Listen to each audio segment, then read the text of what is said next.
Olá, queridos amigos. Mais uma vez estamos aqui reunidos nesse ambiente virtual do GEFA para aprender um pouco mais sobre a doutrina espírita e sobre os ensinamentos de Jesus. Hoje nós vamos receber a nossa amiga do GEFA, Anne Fernandes, que vai discursar sobre o tema Fora da caridade não há salvação. E para nos conectarmos e iniciarmos o nosso estudo, vamos fazer uma prece. Vamos fechar os nossos olhos e levar os nossos pensamentos a Deus, nosso Pai, de amor e bondade. Agradecer pela oportunidade bendita de estarmos aqui hoje reunidos para aprender e estudar um pouco mais.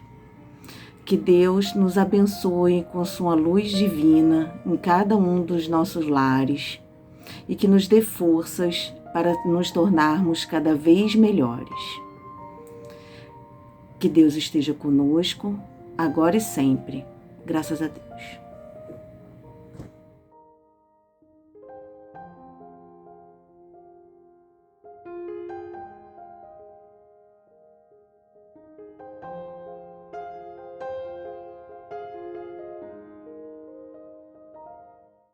Olá, amigos.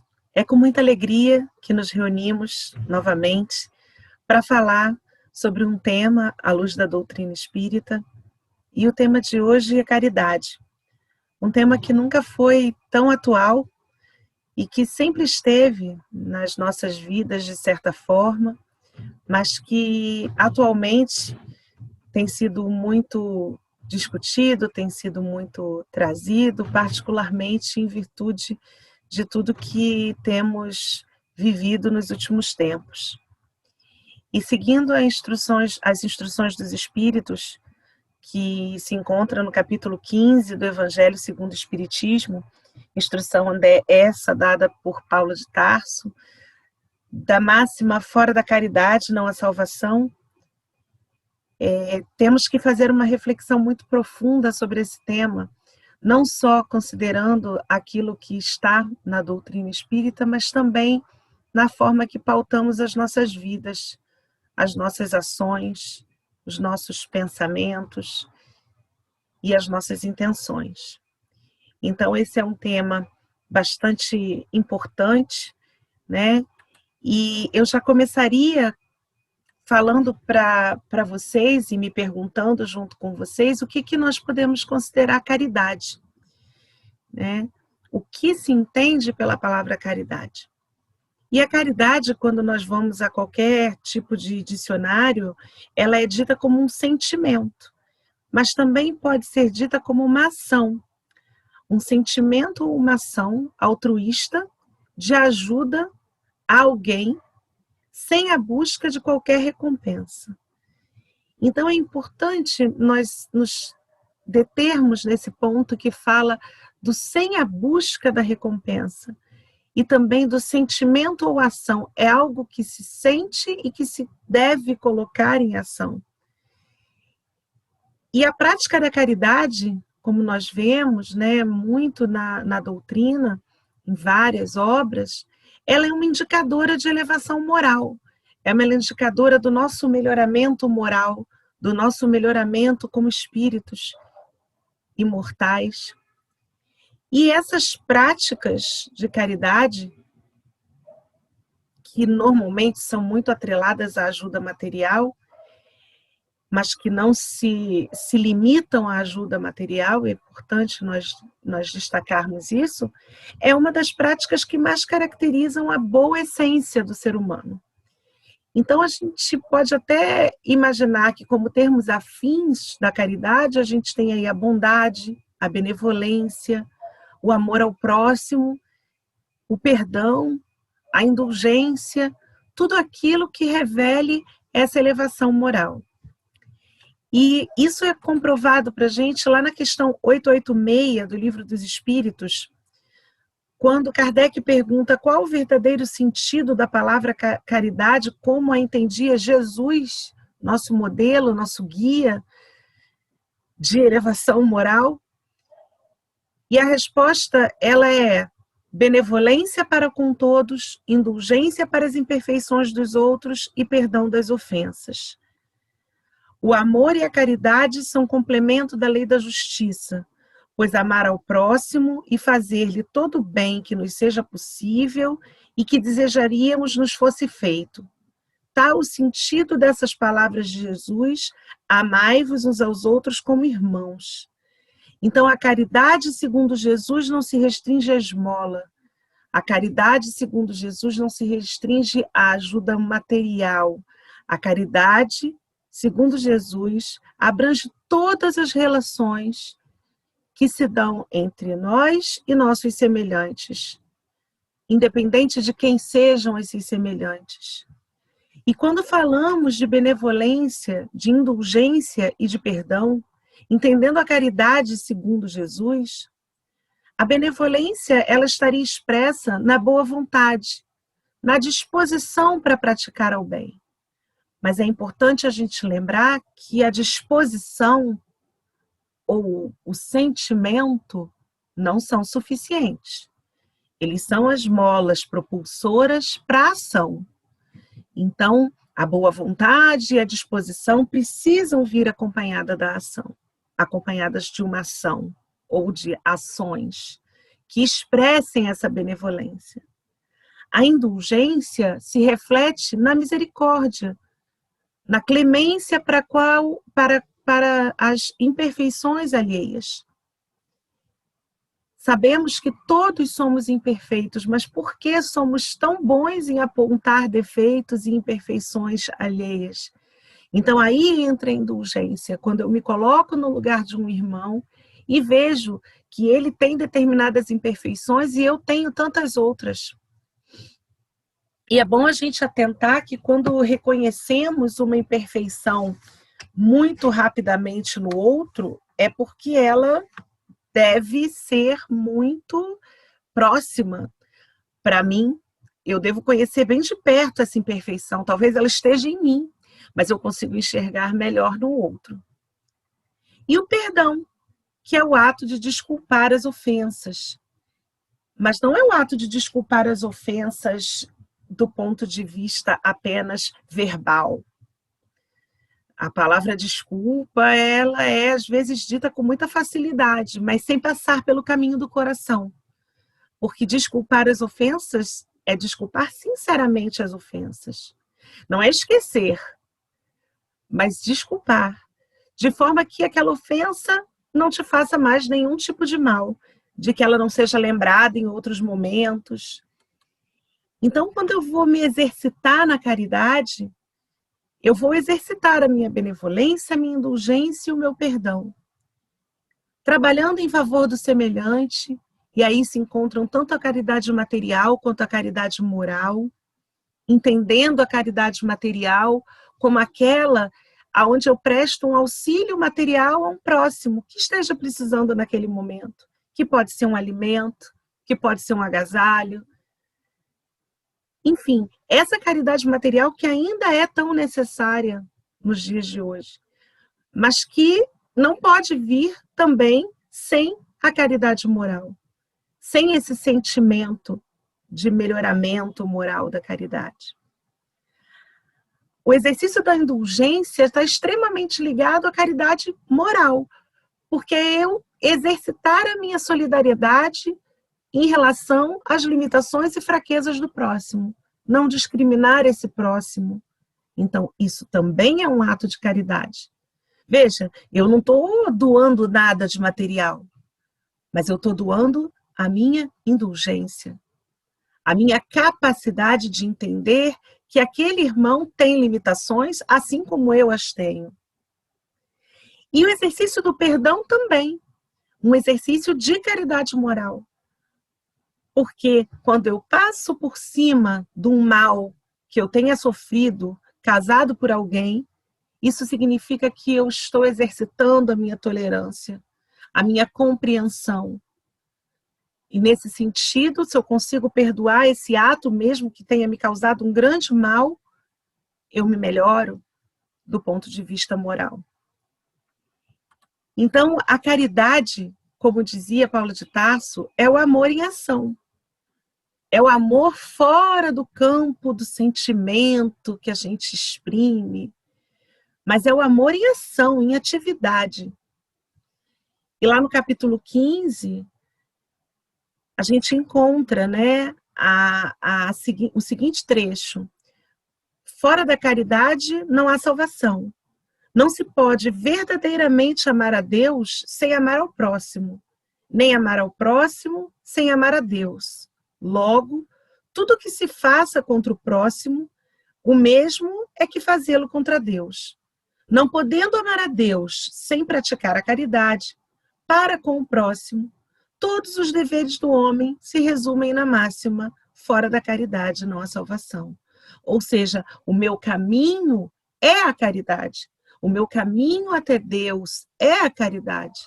Eu posso professar o meu amor a Deus, mas se eu não amar o meu próximo, esse meu sentimento de amor a Deus, ele é inócuo. Ele é palavra, ele é verbo, mas ele não é ação. E quem é o meu próximo? É aquele da minha família? É o meu amigo? Não, o meu próximo é qualquer próximo. É qualquer semelhante. Principalmente os próximos mais difíceis, que são colocados no nosso caminho, na nossa vida, às vezes dentro do nosso lar, às vezes lá no nosso trabalho, para que nós possamos exercitar toda essa caridade. E também, quando a gente fala em caridade, muito se fala, né, e muito se debate sobre a questão da esmola. E lá no Livro dos Espíritos, na questão 888, vem a pergunta: o que se deve pensar da esmola? E a resposta dos Espíritos é a seguinte: condenando-se a pedir esmola, o homem se degrada, física e moralmente, embrutece-se. Uma sociedade que se baseia na lei de Deus e na justiça deve prover a vida do fraco sem que haja para ele humilhação. Deve assegurar a existência dos que não podem trabalhar, sem lhes deixar a vida à mercê do acaso e da boa vontade de alguns. Então, quando se responde sobre a esmola, tem que se pensar não só na necessidade material, que naquele momento precisa ser atendida, mas de como é que essa caridade material vai ser feita. De que forma, né? De forma que o outro não se sinta humilhado. Então, essa caridade material que consiste em auxiliar aos irmãos que passam pela prova da pobreza, pela prova da restrição material, dar alimento a quem tem fome, agasalho a quem tem frio, amenizar as privações materiais daqueles que a sofrem, isso tudo é muito importante, desde que venha aliado à caridade moral, que está relacionado à nossa capacidade de nos relacionarmos com os nossos irmãos, nos saber a hora de calar, saber a hora de não escutar quando alguém, né, me fizer algum tipo de ofensa, não dar importância para quando sofrer algum tipo de humilhação por aquele que se supõe superior a você.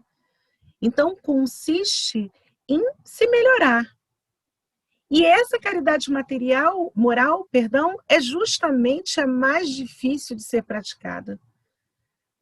Mas é aquela que mais nos aproxima de Deus.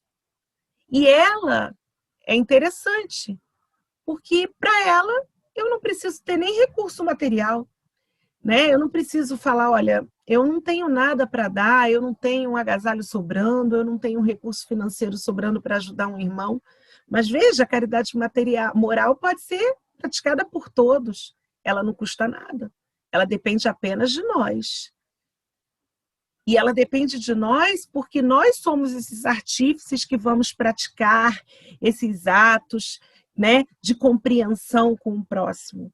A caridade moral, ela pode vir por pensamentos, pensamentos bons, pensamentos nobres que eu envie para um amigo, para um irmão que esteja necessitado, por palavras, por ações, pela prece, né? Pelo tempo que eu dispenso àquele irmão que só quer conversar, que está precisando de um consolo, pela ação. fazendo aos outros aquilo que gostaríamos que nos fizessem, como Jesus nos ensinou. E quando nós nos percebemos que lá na Epístola de Paulo, no 1 Coríntios, essa passagem tão bonita, que pode nos ensinar tanto, e que vai falar sobre caridade, ainda que eu falasse a língua dos homens e dos anjos e não tivesse caridade, seria como metal, que soa, ou como sino que tine. E ainda que tivesse o dom da profecia e conhecesse todos os mistérios e toda a ciência, e ainda tivesse toda a fé, de maneira tal que transportasse os montes e não tivesse caridade, nada seria. E ainda que distribuísse toda a fortuna para o sustento dos pobres, e que entregasse meu corpo para ser queimado e não tivesse caridade, nada disso me aproveitaria. Se a cada trecho desse nós pararmos para refletir, quando se diz que se falasse a língua dos homens e dos anjos e não tivesse caridade, seria o metal que soa ou o sino que tine, é o alerta para todos aqueles que são oradores e que falam em qualquer religião ou base doutrinária e que se propõe a falar de Deus, mas que fale e que seja belo nas palavras, mas pobre de ações. Pobre na sua mudança íntima, na luta constante que temos das nossas imperfeições, porque todos somos imperfeitos. Então, isso é muito importante da gente lembrar, né? Que o que a gente fala tem que ser muito próximo daquilo que a gente faz.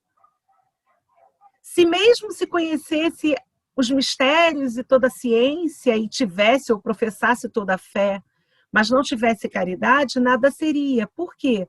Porque ter conhecimento espiritual, estudar doutrina espírita também, ou estudar qualquer outro tipo de religião, não faz da pessoa uma pessoa caridosa, se ela não quiser. Então, eu posso ter toda a base doutrinária possível, mas se eu não tiver caridade, nada seria. Se eu não me propor a divulgar essa palavra do Cristo com humildade, nada seria. De nada adianta eu deter tanto conhecimento. E quando eu penso, né, na parte material, quando fala essa passagem, se distribuísse toda a fortuna ou que sacrificasse o corpo, veja, como nós falamos, satisfazer a necessidade material do outro é muito importante, mas qual é a intenção por trás disso? É nos promovermos? É ficarmos bem com a nossa consciência? Então, essa doação desinteressada que brota da compreensão da lei divina é que nos torna irmãos de quem ajudamos. E aquilo que nos leva como única recompensa que a gente quer ter daquilo ali é o alívio daquele que está sofrendo. Mais nada. Então, nesse sentido, pensar que Paulo nos instrui nesse trecho que também se autoflagelar, dizer que sofre muito com o sofrimento do outro, né?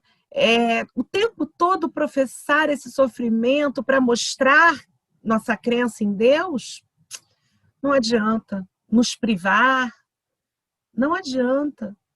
Se não sufocarmos as nossas más tendências, se não trabalharmos contra os nossos sentimentos de vaidade, de orgulho.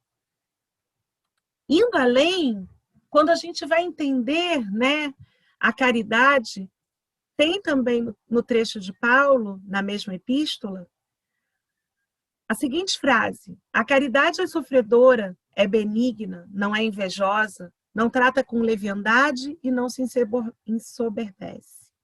Não é soberba, né? Então, isso nos diz que a verdadeira caridade nos traz resignação, nos traz resiliência, que não é a aceitação de tudo, como alguns pensam. Não é a passividade, mas é o entendimento de que as dificuldades que a vida nos traz, como obstáculos a serem vencidos, são dificuldades importantes para o nosso progresso espiritual, que deveriam ser fruto de agradecimento nosso e não de lamúrias. A bondade para com todos, ela independe do momento. Pensar em vingança, pensar em ódio é tão prejudicial e tão irracional e nos faz tanto mal do ponto de vista físico, enquanto o perdão, o esquecimento das ofensas, nos traz um enobrecimento. Então, quando formos exercitar a caridade, temos que ser prudentes, porque senão fazemos com vaidade, fazemos com orgulho, fazemos alardeando, né? E não é essa a verdadeira caridade. Quando Paulo fala, a caridade não se porta com indecência, não busca os seus interesses, não se irrita, não suspeita mal, não folga com a injustiça, mas folga com a verdade. Então, quando eu, nesse mundo que parece que tudo tem que ser para ontem, que o que vale é a satisfação pessoal, a questão do ego, mesmo que isso venha em detrimento da paz alheia, quando eu falo isso, eu vejo que a caridade ela busca a fraternidade. Quando nos irritamos com o próximo ou com uma situação provocada pelo próximo, perdemos a razão. Então, paciência, sensatez também são atos de caridade, porque nos fazem pensar antes de agir, nos fazem ser mais justos.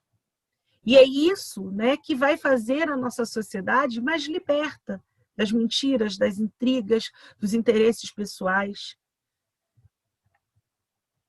E quando Paulo diz que a caridade tudo sofre, tudo crê, tudo espera e tudo suporta, é porque saber esperar, ser resignado, ter uma visão mais ampla para além da vida material, isso tudo é próprio da caridade. A sabedoria cristã, ela deve ser a fonte de esclarecimento para as nossas dúvidas, para os nossos anseios. O desespero, ele não resolve. Então, o caminho do equilíbrio que nos proporciona a caridade, ele é importante na resolução dos nossos problemas, na resolução dos nossos obstáculos. E ele termina a epístola falando, agora, pois, permanecem a fé, a esperança e a caridade. Mas a maior destas é a caridade. Maior do que a fé professada, né? Porque falamos tanto em fé, mas a fé da palavra, mas é a fé da ação, a fé de crer verdadeiramente de que momentos difíceis estão postos para nos melhorarmos. Então, a caridade é esse conjunto de atributos morais e intelectuais. A fé e a esperança, óbvio que são indispensáveis, são assessoras da caridade, mas o sentimento principal para libertar o homem do egoísmo é, com certeza, a caridade. Então, é por isso que ela se põe acima da fé, segundo Paulo, porque ela está ao alcance de todos, independente de conhecimento intelectual, de riquezas e até mesmo de ter uma crença ou de ter uma religião. Então, essa ajuda humanitária, que é a caridade, né, ela está acima de qualquer coisa. E quando nos perguntamos, né, se essa caridade teria alguma relação, por exemplo, com a nossa saúde física, é muito interessante a gente perceber que estudos científicos recentes mostram de que fazer o bem faz bem. Existem vários trabalhos acadêmicos, livros publicados sobre o poder que fazer o bem traz à saúde física e à saúde espiritual. Então, segundo esses trabalhos, as pessoas que ajudam as outras pessoas, e esses trabalhos são muito desenvolvidos com voluntários, têm um menor índice de estresse, uma maior sensação de bem-estar, um melhor equilíbrio emocional. Isso impacta positivamente quem recebe esse amparo, mas impacta mais positivamente ainda quem pratica esse amparo. e impacta, no geral, a sociedade. E o maior obstáculo que nós podemos ter à caridade, o exercício da caridade, a gente pode ir lá na pergunta 917 do Livro dos Espíritos e tem lá: qual é o meio de destruir-se o egoísmo? E a resposta dos Espíritos vem que, quando compreender bem que no egoísmo reside uma dessas causas, a que gera o orgulho, a ambição, a inveja, o ódio, o ciúme, e que magoam e que perturbam as relações sociais, provocam dissensões, aniquilam a confiança, te obriga a se manter constantemente na defensiva contra o seu próximo, faz do amigo o inimigo, compreenderá também que esse vício é incompatível com a sua felicidade. E podemos mesmo acrescentar com a sua segurança. O egoísmo é a fonte de todos os vícios, assim como a caridade é a de todas as virtudes. Então, o maior obstáculo para o exercício da caridade não é uma limitação financeira. O maior obstáculo para o exercício da caridade é o egoísmo. E quando eu vou desenvolvendo uma dessas aptidões ou uma dessas virtudes, eu vou destruindo a outra. E nessa constância de destruição e construção é que o homem vai se esforçando para se melhorar e para trazer mais felicidade para si próprio e para o mundo. Quando eu me melhoro, eu melhoro o meu entorno, eu melhoro a sociedade, da qual eu faço parte, porque muitas vezes a gente se coloca fora da sociedade, né? Então é muito importante que a cada dia nós pensemos na necessidade da caridade e na necessidade de se fazer a caridade ontem, anteontem, porque ela é urgente. Nesse sentido, eu gosto muito de um pequeno texto de Madre Teresa de Calcutá que diz o seguinte: a caridade começa hoje. Isso serve para aquelas pessoas que, quando que eu devo começar? Amanhã eu vou praticar. A caridade começa hoje. Hoje alguém está a sofrer. Hoje alguém está no meio da estrada. Hoje alguém tem fome. O nosso trabalho é para hoje. O ontem já passou, o amanhã ainda não veio. Só temos o hoje para dar a conhecer a pessoa de Jesus, para amá-lo, alimentá-lo, vesti-lo e dar-lhe proteção. Quando Madre Teresa fala isso, para dar a conhecer a pessoa de Jesus, ele diz o nosso próximo. É assim que a gente tem que enxergar o nosso próximo. Com o que eu faria para Jesus? Amaria, alimentaria, vestiria, protegeria. Então, é não esperar. E aí, nesse sentido, a gente tem que parar e refletir. Nós já exercemos a nossa caridade de hoje? O que nós fizemos hoje que pode ser considerado um ato de caridade? Nós saímos do nosso lado egóico, do eu, e fomos para o nós? É um exercício que devemos fazer todos os dias para irmos nos melhorando a cada dia. E tem uma mensagem também de Santo Agostinho que eu gostaria de finalizar o nosso estudo deixando essa mensagem, que fala da caridade e que diferencia ela de uma série de outras situações que podem parecer caridade. E diz assim: há pessoas que desejam saber só por saber. Isso é curiosidade. As pessoas que desejam saber para alcançar a fama. Isso é vaidade.